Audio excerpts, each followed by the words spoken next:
everybody. Randy Patterson here with Boomerocity.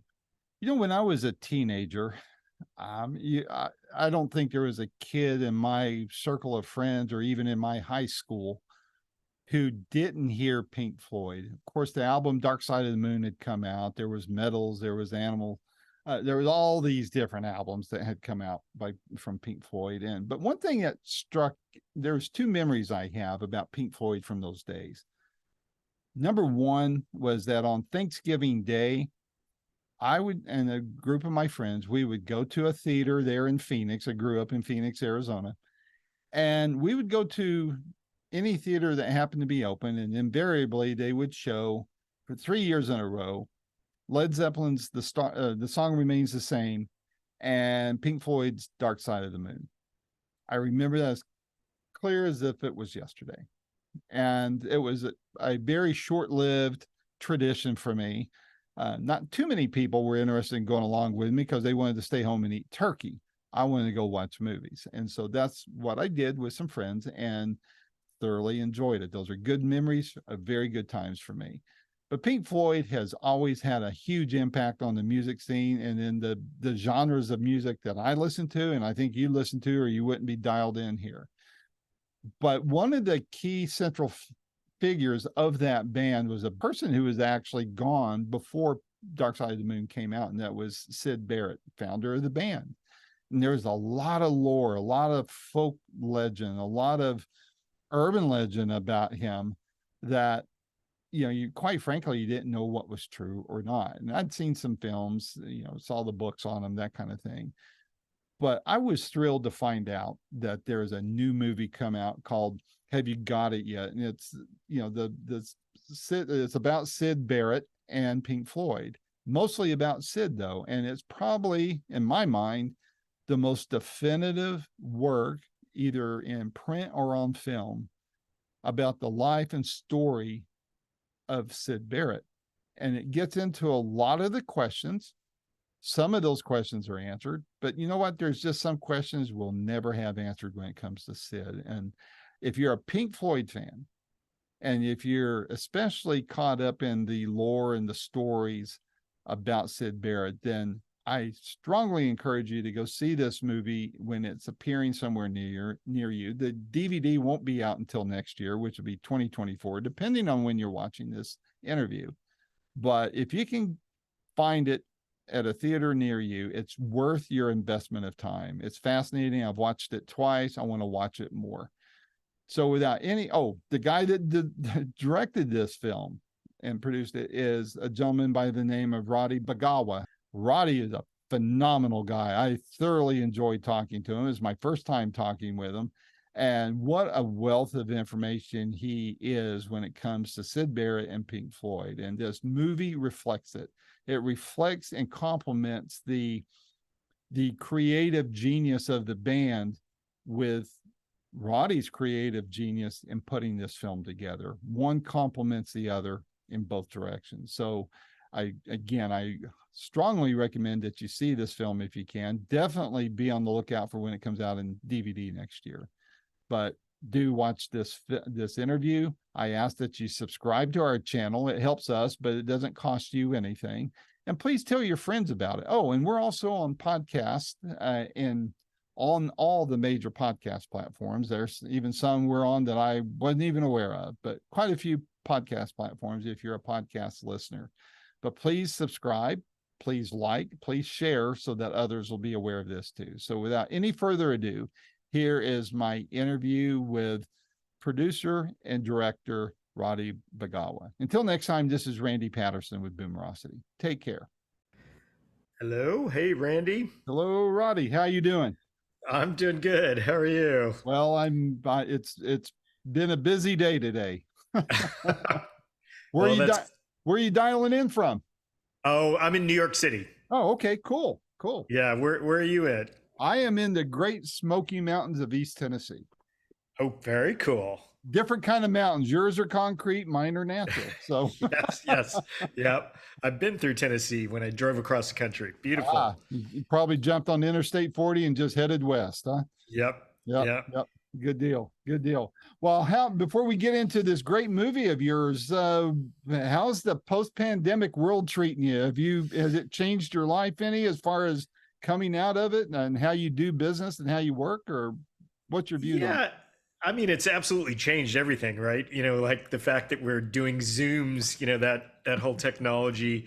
But I would say this, I went to the screenings, the opening nights in New York it? of the film, and then also LA, and it's amazing how much people are enjoying being back in the theaters with everybody. Yeah. I mean, it's got that thing of, you're sitting in the room with all these strangers, Yeah. laughing and crying together. So that's been, I mean, I think that phenomenon, maybe the Barbie and the Oppenheimer, and we'll put Sid lower down on that, Not in my is book. probably, yeah, it's probably part of that. But yeah, it's in New York, people, I noticed people were wearing masks again last week, I think, because there was this whole thing of COVID going around again. Yeah. But I think it's becoming normalized. Everyone's just like, whatever, and that's what it'll be like, unfortunately. But it seems okay. I was teaching last year in person, you know, but not showing the cameras close up,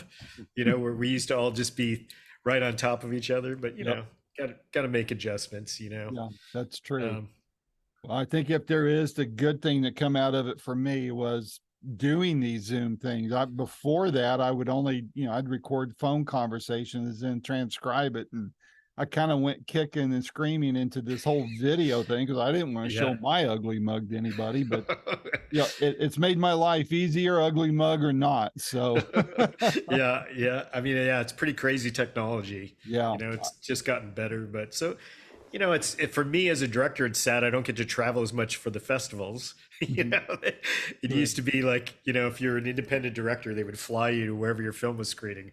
Now they'll just be like, oh, can you do a Zoom intro? Or so that's kind of a bummer. Kind of hits the old frequent flyer mile accumulation, Yes, doesn't it? So exactly. Yeah. So I love this documentary. I think you and I are kind of close in the same age. I'll be turning 64 in October. I think I'm a little bit older than you, and Yep. maybe So I'm quite a bit older. 61. I'm Okay, yeah. 61. Yeah. So I remember when I was in high school, Thanksgiving, I'd go see on Thanksgiving Day, I'd go see the same two movies. It was The Song Remains the Same and Dark Side of the Moon. So Uh-huh. I had that album and just Yeah. always just loved that album. So I've been a Pink Floyd fan, since the 70s. And I read Yeah. where you are too. So the fact that you put this movie out and put this together, it just tell me, was it kind of like a mind blower for you to go from being a fan as a kid to making a movie about these guys? Yeah, I mean, it's very strange because music was probably my first passion, absolutely growing up in LA. And, I was a vinyl record collector. I still collect vinyl. Mhm. And, I was, it's like the thing where your friends would be sitting with you in your room and you'd play them tracks and go like, got to listen to this song, and you Bring trade that needle albums. back over. Yeah, exactly.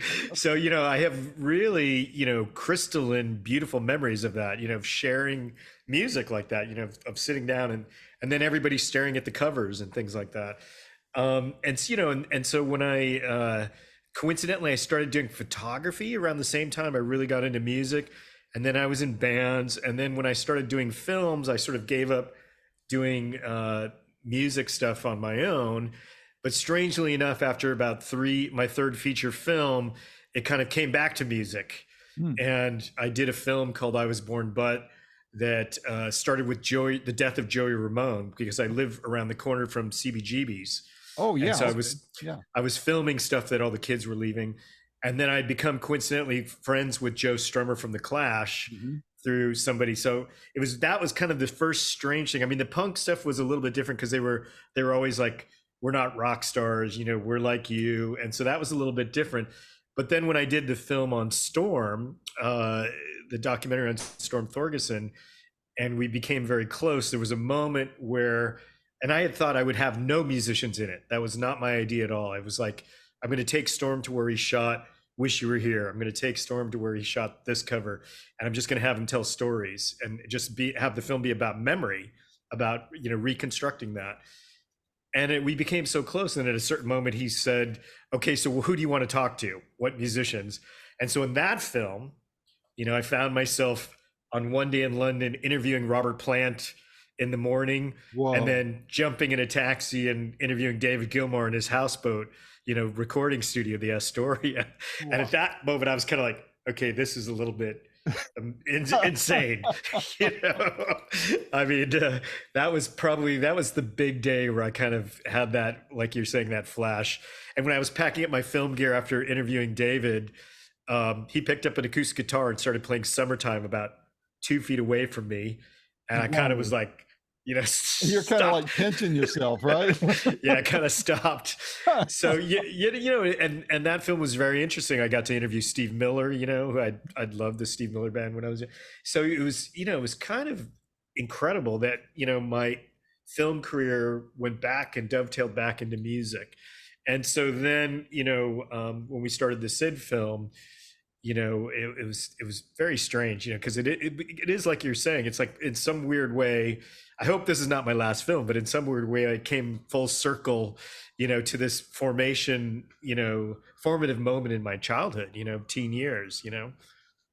No, I get it. I mean, not that I've done anything near as big as you have. I have got to interview a lot of my musical idols, over 400 interviews. And, I've flipped through radio, sat radio as I'm driving, and it's like, oh, I interviewed that guy. Oh, I interviewed the producer that, and I can't go through any of my presets without touch on it. And to me, as a fan, that's just like, I still just look at it all in awe as a fan. And so I can imagine how you felt leaving Robert Plant and David Gilmour. I mean, wow. Yeah, Wow. in this film, it was incredible because there's a story that the producer Orion Williams on the film tells where he's friendly with Pete Townsend. He's been working on a film about Kit Lambert, their manager, and Pete basically said to him, "I'm very upset with you, Orion, that you haven't interviewed me for your Sid Barrett film." and Whoa. so it was quite amazing because the Who were on tour, and he said, "We're going to do a few shows up in Northern California, and then we're coming back to Hollywood. Call Roddy, see if he'll come out and shoot an interview." And he would not say what he was going to talk about at all. He just said, "I'm not going to say anything. You just got to put me in the film." And so Orion called me up right afterwards. He said, "Hey, Pete Townsend wants to be in the movie. Can you come out?" And I said, "Absolutely." I mean, of course. I booked a ticket, flew out, and it was amazing because I didn't know this, but Pete Townsend, Pete had seen Pink Floyd at the UFO Club with Eric Clapton, which I didn't know that. Wow. And he told the story about, he's like, I took Eric to see Jimmy and blew his mind, so I thought I'd take him to see Sid, blow his mind again. So that was pretty incredible. I mean, Pete was I was a guitar player, or I am still play guitar, but he was a huge guitar hero, someone that I copied a lot. Although I didn't tell him that. I wish, next time. I'll The be like, secret safe from me. yes, yes. I'll let you break that news. So, what was your approach to the film? And as you got into it, did you like change course at all? Were there surprises that you weren't expecting? Things like that.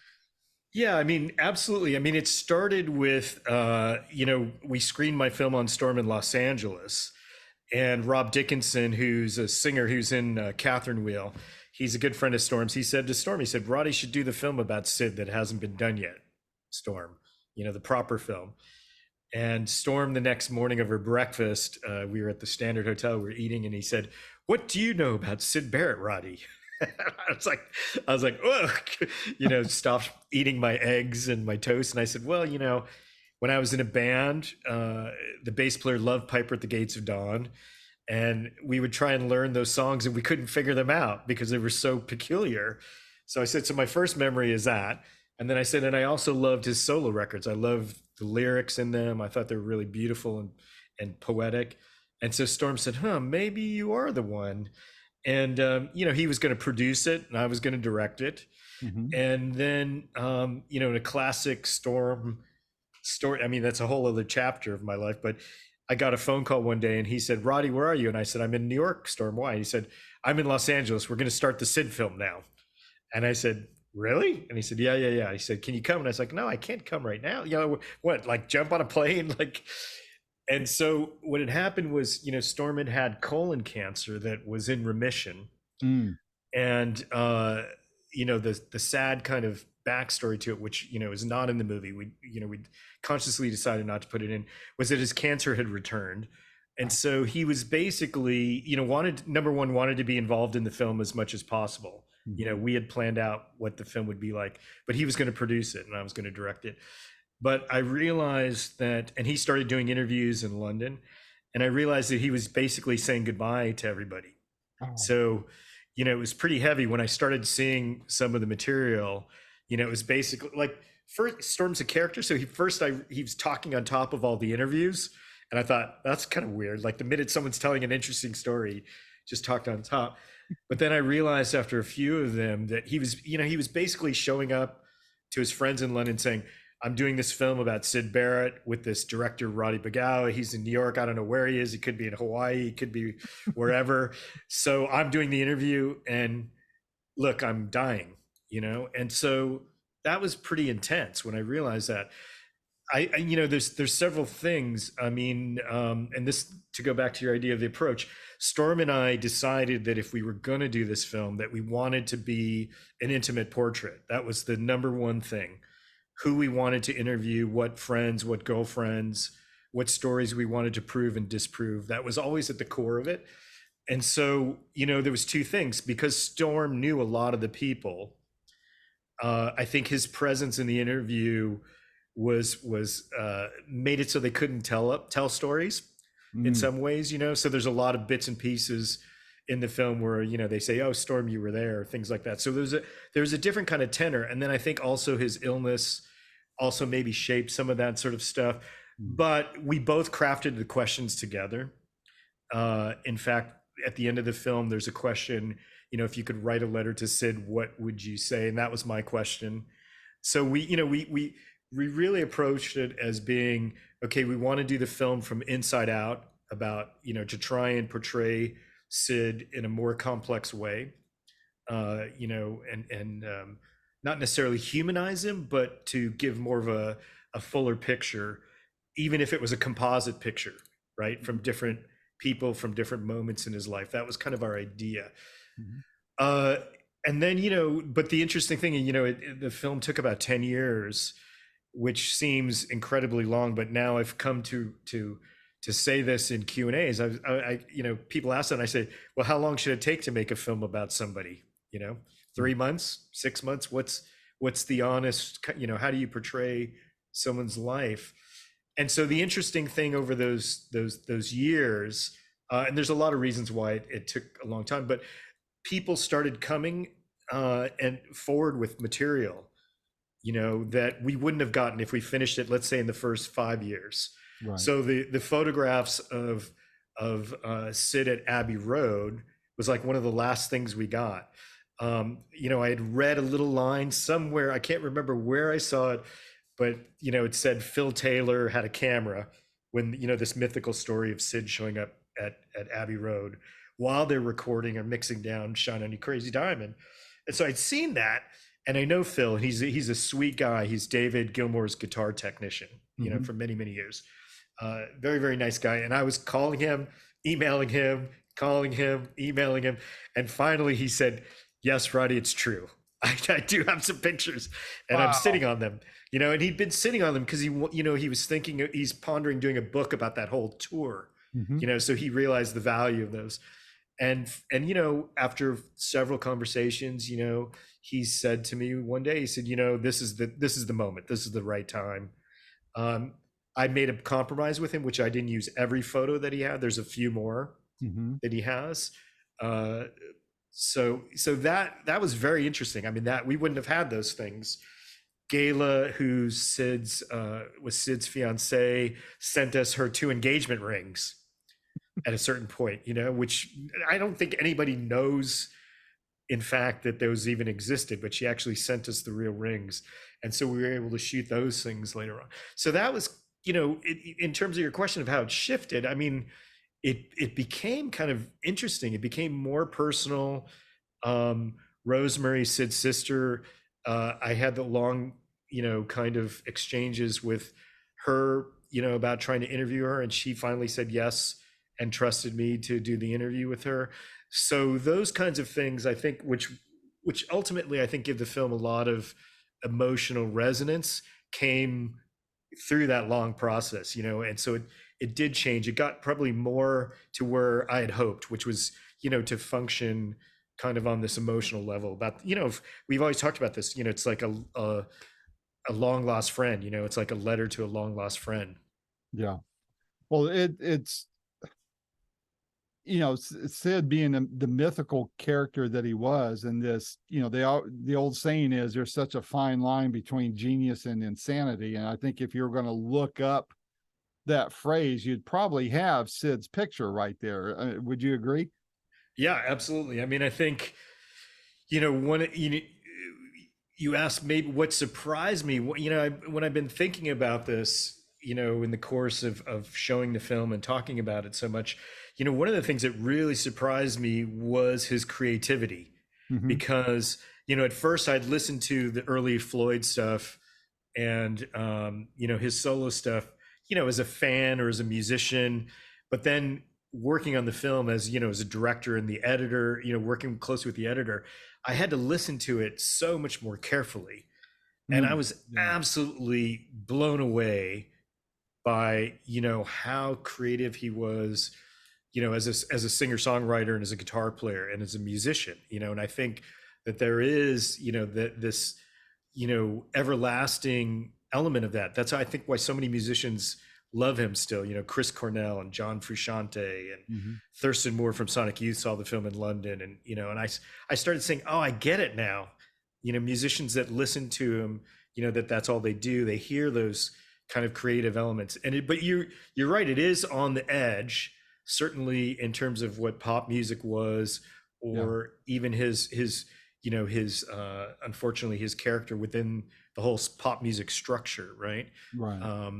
There's an element to the film where I realized that he didn't really want to be in the band anymore, and some of it was self-sabotage. uh, and then I think back, while they were in their early 20s, I kicked out 5 guys from my bands then. But maybe in this particular English way they couldn't do that, right? They just kind Right. of, they didn't want to say anything. Well, you know I want to come back to that in a second, but I was curious, you being a musician, do you feel like it gave you a different set of tools, a different it guided you in your approach, anything like that? You being a musician, did it affect you on how you made this film?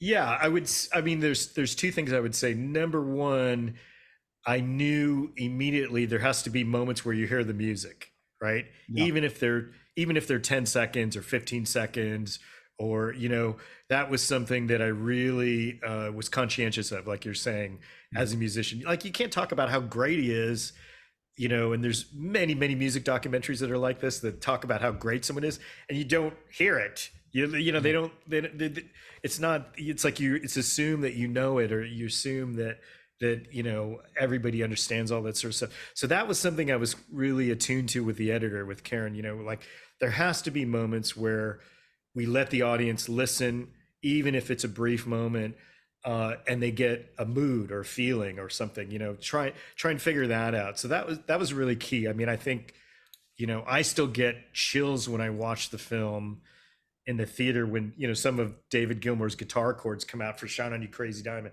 I think Mhm. we hit it.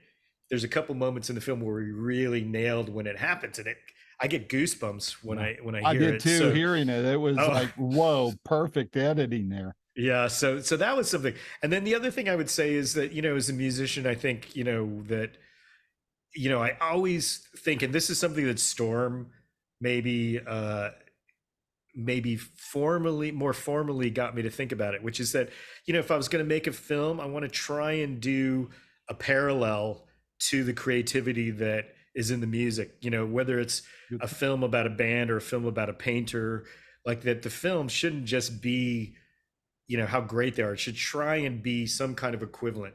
And Storm always said that. He said Pink Floyd does so much work making their record so perfect. I should put in the same amount of work making the image for the cover. Good point.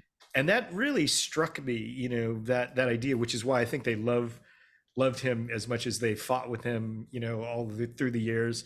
But they respected that, you know, and I always think that. I think, you know, if you're going to do a film about whoever it is, and I don't think everybody deserves a movie, but you know, but if you are going to do that, you should think about those things, right?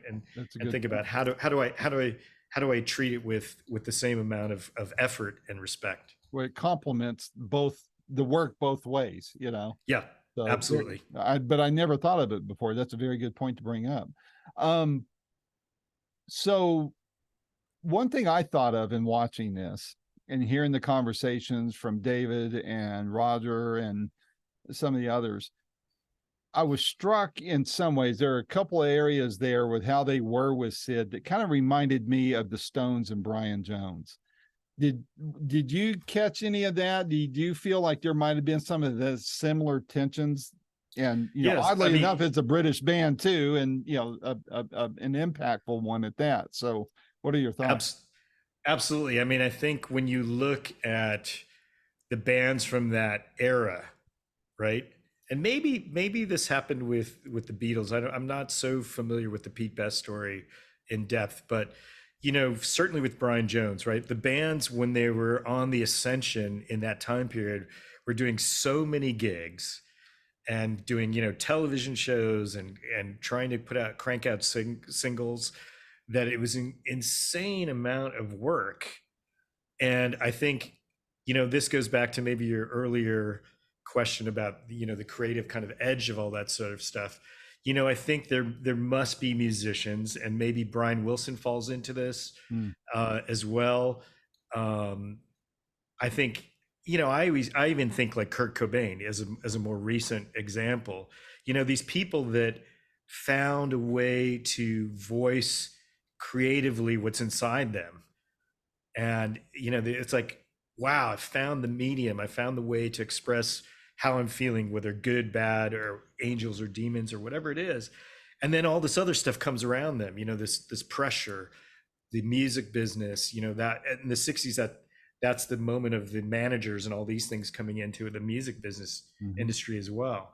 So, you know, those, there must be creative people that it creates more fractures in them. You know, the fractures are what allowed them to express themselves, but then these other things, and it over pressurizes those things.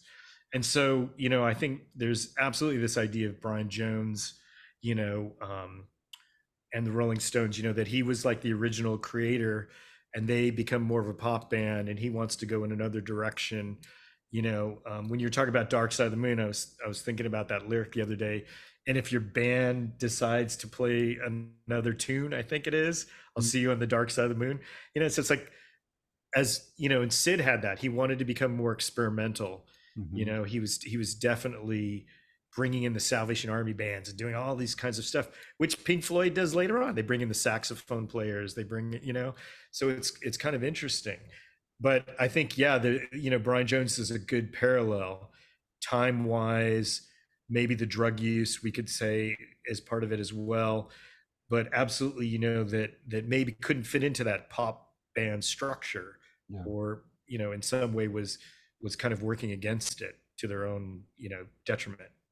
I didn't realize it took you 10 years on the film, so this may kind of skew this question here, but I'm curious if you went into making this film in the beginning with one view of Sid and an opinion and a this image of him, or however you want to put it, and then by the time the film comes out, did that view of him change at all, and if so, how much and in what ways? Yeah, you know, the I had known a bit about Sid before starting the film, and then when Storm approached me about doing it, I told him, I said, Storm, I love you, but 3 months off from you. And so I didn't say I know yes. people like that. So I didn't say yes and I didn't say no, but I went away for the summer and I bought the main biographies. There's 3 main biographies about Sid, Mhm. and I bought the DVDs, and I got all this bootleg stuff and I threw it in my suitcase with me, and I read through all of the stuff, and and I knew some of the mythological stories that had existed. Those were the things that people had repeated. Um, but I came away from those 3 months back to Storm, and I said, Storm, this is very interesting. The fact that no one really knows what happened to him. And that, for me, as a film director, is an interesting dramatic premise, that nobody knows exactly what happened. And so the thing is, I had that in my mind always, this idea, which is also the why we chose the title, Have You Got It Yet? It's not only that song, but it's like, do you get his life too, as well? yeah, yeah. Um, but one of the things that, to specifically answer your question, one of the stories that had been told in every book, every article, was that a neighbor would be taking out their trash, at nighttime, and they would hear Sid banging his head on the wall in his house and screaming.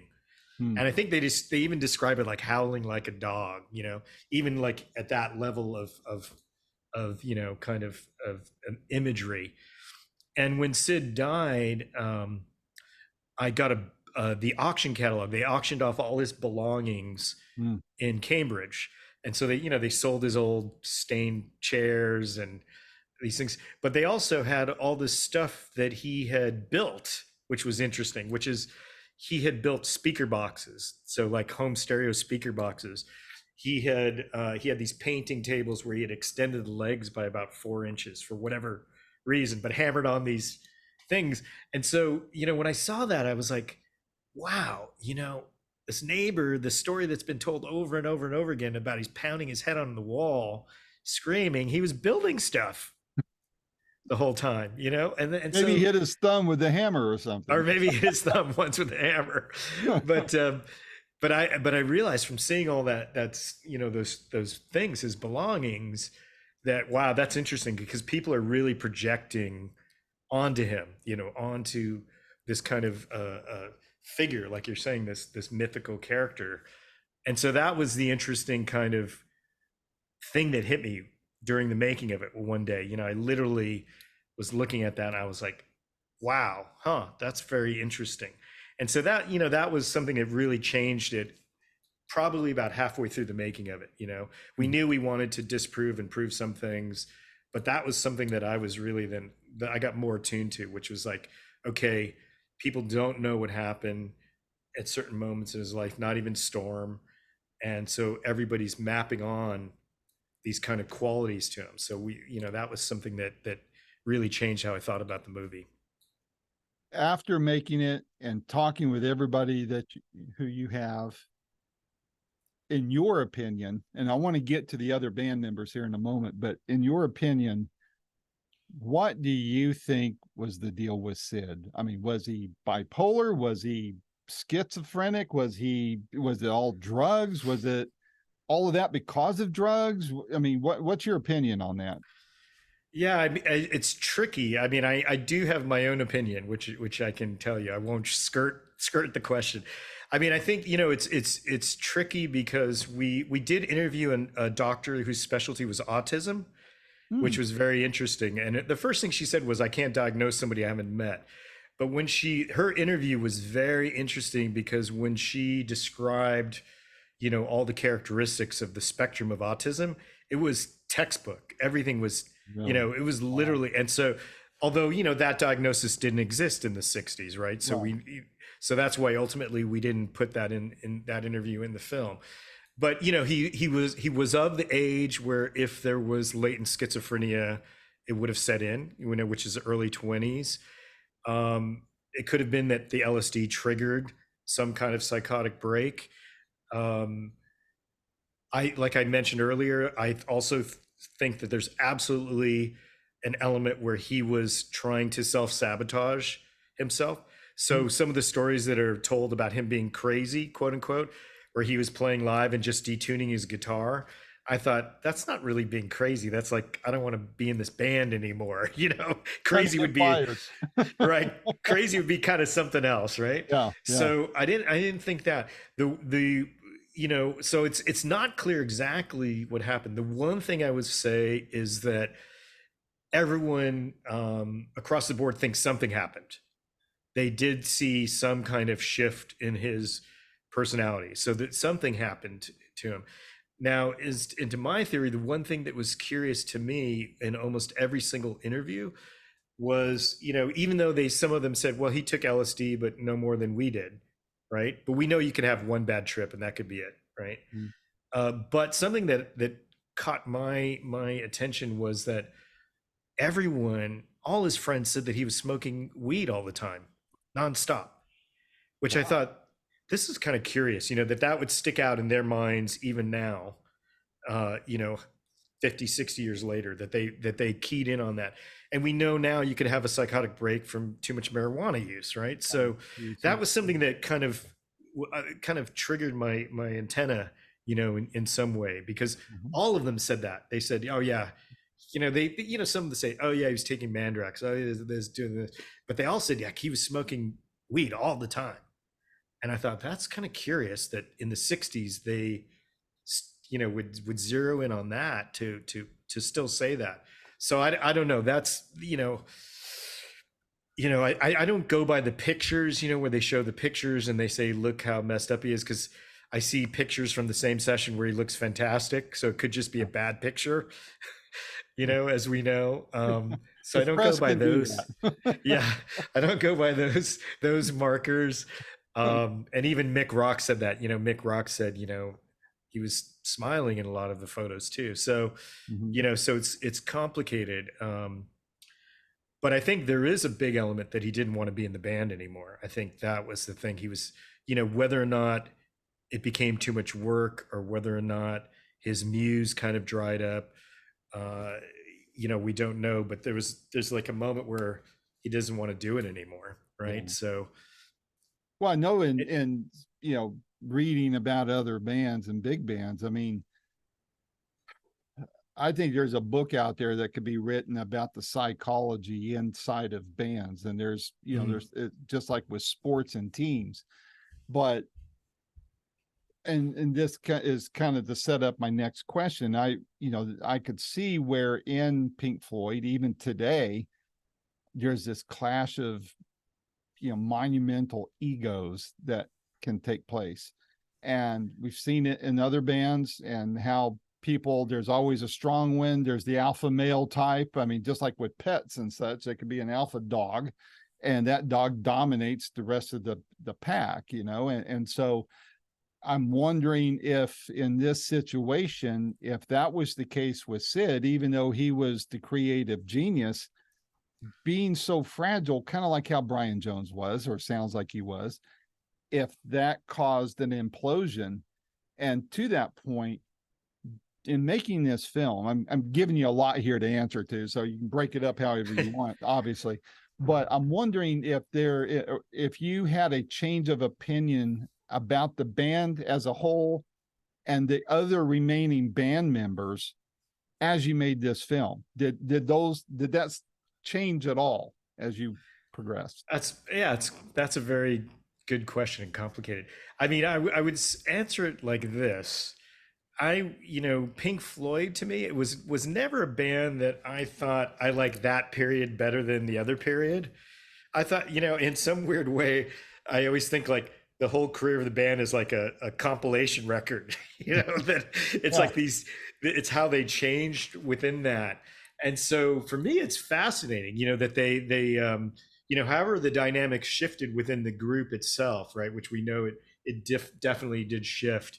But, that even after Sid's pushed out, they kind of try and do experimental stuff. Like Sid was maybe going off into, there was stuff I was reading where he was hanging out with Keith Rao and AMM and all these more improvisational musicians, so they do Ummagumma and they do Adam Hartman. They do these kind of few kind of odd records, Mm-hmm. even trying to maintain being a pop band, until they hit metal, which I think is when they start defining their sound for the next few records, right? Hmm. And so, it's interesting how bands, just with them, I never really, I listened to all of it, and I never thought like, oh, I like that better than the other. It's kind of curious. There's other bands I might have done that where I go like, oh, they sold out after that record and they radically changed. It seems like Pink Floyd goes on this weird arc, Hmm. Hmm. of a trajectory, of how they shifted. And so for me, it's kind of fascinating. I just think all of it's interesting. And with Sid, that's the other thing that's fascinating about it. They become really huge, writing a lot about Sid. Like you could say that parts of the Dark Side of the Moon are about Sid. You could Hmm. for sure Wish You Were Here is about Sid, but then also parts of The Wall are about Sid too. And so they have this self-reflexive songwriting. Roger and David. About the music industry, about fame, about the pitfalls of fame, or whatever, while becoming more and more successful, right? And then Sid becomes more and more of a cult figure at Yeah, the same time. So it's a very curious kind of arc to a band. it I'm is. I'm surprised they can't get along now still with but they all love the movie and they all have been incredibly supportive, and Cool. so I think maybe that's a moment that they, it's about their youth too, right? Yeah. Their shared youth. A few years ago, gosh, when would it have been? I guess about 7 years ago or so, maybe 8. Roger Waters come out with his movie. Was there anything about that affected putting this one together? And did you think, well, wait a minute, there's some differences here or whatever? Did that, Which film was that? oh God, I think it was The Wall. Did he do his own version of The Wall? And then there was what I remember, I saw it in the theater only one time. And there was a scene where he went to his father's grave, Roger did, and Yeah, played yeah. the trumpet. Oh, yeah. You're talking about the documentary. Yeah, that was the live stuff. Yeah, I saw Yeah, that film. yeah, Yeah. it was very unique. I don't think I haven't seen a DVD out on that. I'd like to get it if there is, but it was a very oddly interesting film, and I mean that respectfully, not a Yeah. backhanded insult, but it was, I would say, a typical Pink Floyd from a Roger Waters perspective. But Yeah. did that film impact this film in any way, shape, or form? Not so much. I mean, I think that was an interesting. I did see that film when it came out, so I'll mention that. And I like the idea. I mean, the one of the spines of that film is the car ride that he takes with his good friend Andrew Rawlinson, right? Mhm. Who's in our film, and he goes to the bar and things like that. I thought it was an interesting movie. Definitely. I like the first Wall film too that had Bob Geldof. The narrative film that Adrian Lynn did. I think it was Adrian Lynn, right? I think Um, so. yeah, I mean, I thought that stuff was interesting. I mean, I think there's something in Roger's film. I remember maybe it was the editing or something that I thought wasn't as tight. I can't remember exactly. I'd have to go back and rewatch it. But I like that idea of him going in this car ride. This idea and that's very. I mean, maybe you're right in thinking about it in relationship to the Sid film because I want to say it's this weird Cambridge, intellectual approach. Storm did a film about drugs and creativity years ago, and he used an elevator as the metaphor. So the Wow. characters go in these different floors and they come out. And so Roger's like using the thing about the car ride as being this journey. And, and they're both from Cambridge. They both grew up in Cambridge, same generation, Mhm. same kind of intellectual background. So, maybe you're right. Maybe I have to look at that again and see, maybe there is some kind of more, they definitely have similar approaches in horizontal thinking, right? And how they relate images and ideas, and I think that's pretty unique for Yeah, sure. Um, definitely. Roger's writing is amazing. Mhm. It is. What do you hope people take away from this film after they watch it? Well, I hate I always say this as my answer. I always hope that my films when they finish them, they're kind of triggers really for people to think about their own life or think about their life in relationship to history or culture or something. So, I always say this, my film, when they come out, they're either good or bad, or they hit or they don't hit. Mhm. I always say that I always make great films, but they come out at the wrong time. This one seems to have struck a chord, which is nice. Mhm. It's been an amazing kind. The response has been amazing. So, one of the things that got me into filmmaking was going to see films in college, and my friends and I going out afterwards to a restaurant or a bar and talking about the movie for 2 hours. Mhm. And I always thought, like, or listening to music together. And I always thought, like, wow, if music and art and film can do that to my life, to the point where I decide this is what I'm going to do with my life, then it's pretty high up there for me, and as a form of expression.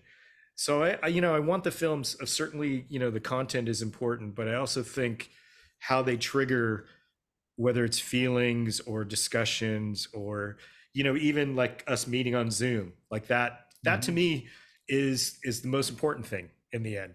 That kind, it's about relationships, and it's about communication. Mhm. um and so in some ways, maybe all my films are metaphors, or something like that. Um but so I always hope that it sticks with people. There's been a lot of people posting on Instagram that they're going to see it a second and a third time, which I find interesting. Mhm. Um, you know, I hope it means that they didn't understand stuff, but Well, but I mean, if it's anything like when we were kids, though, Roddy, I remember in high school, I mentioned Dark Side of the Moon. I mentioned The Song Remains the Same. During that time, Pinball Wizard came out, or not, Tommy, Tommy, not, yeah. yeah, Um, there were other films that came out to where, and I think if anything, that's what I'm kind of saddened by about this day and age is, like you just referenced, to be able to go see the movie and then go to a coffee shop and talk about it for a couple hours. I mean, I've watched it, Carol sent me the link to it to be able to watch it, and I want to go watch it with friends and then go talk about it. People that yeah, would appreciate Pink Floyd and Sid and all the lore behind all of that group, and say, all right, how did this movie affect that view of them, and did we learn something that we didn't know before? And hopefully, to your point, your film and others like it will get us out from behind the camera and our phones and into a coffee shop somewhere and talk about it. yeah. I mean, that's the hope. I'm trying to do as many Q&As as I can, Mm-hmm. showing my face, and I'm doing one this Sunday. And it's been great. The discussions have been real. People want to talk about the film, as you're saying, and have questions, Mm-hmm. and that's great. I mean, that's really the best. Back to your question, previous question. That's the best response I could have. Is that people want to engage with me, whether or not they like it or don't like it or whatever, but that it sparks some kind of communication, because that's what films and art should do. It should enter into some kind of bigger discourse. Mm-hmm. Um, and I think Sid is a really important character, because even a few years ago he was still the number one cult icon on the Enemy readers poll. Just a few years ago. So the story of his life and his figure is still really compelling to many, many people. So it's a good um, you know avenue to talk about these things. The dangers, the pluses, everything, the cultural moment. Um, Even all the unanswered questions, even though you answered a few of them, there's still a lot left yeah, you'll never know the answers to. So, absolutely. Yeah, I mean, that was something that I said too. I said we're not connecting all the dots. I like open-ended films. I like people to have responses to them. But yeah, I didn't want to connect the dots and everything. Go like, that's great, everybody. it's a wrap. Bye. Yeah, see you guys later. Buy the DVD. Thank you very much. I mean, that's like, I mean, I always hope for like I said, like if films hijacked kind of my life, and so I hold it in kind of high regard that way. Maybe too high sometimes. Is that you mentioned DVD? Is this going to be coming out in DVD? It will, yes. Good deal. It'll have a blue release next year. Yeah, it'll go on streaming, Blu-ray. We've been putting together some DVD extras. We won't do a huge, massive deluxe thing. I would like to put all of Pete Townsend's 4-hour interview in just one thing, but That would be cool. yeah. But we're putting some extras in, some sequences. I can tell you. I mean, just about his painting and about his lyrics. Yeah, short things, but yeah. So what's on your radar for the next 12 months? Don't know. Lots of different things kicking around. I mean, I think I've got probably 6 film projects kicking around. Is that all? Yeah. I mean, sadly, we'll see what happens in the next few months, but sadly, in sort of my level of practice, it's like which one gains the most traction when. But I've got a couple of narrative film scripts that I've been trying to push along, a couple of documentaries, a couple of music things too, actually. Cool. A few music based projects. So I'm not making any decision just yet, but I probably won't take much time off. I mean, I've never done that, so it'll probably jump into something fairly quickly. Hopefully nothing that'll take 10 years for it to come out, right? Yes, hopefully. Yeah, we can't handle it at this stage of our life, right? So yeah, probably not faster, a smart thing to do. But I mean, luckily I did stuff at the same time. Otherwise I would have probably cried the whole time. Starved. Yeah. Well, Roddy, this was a blast.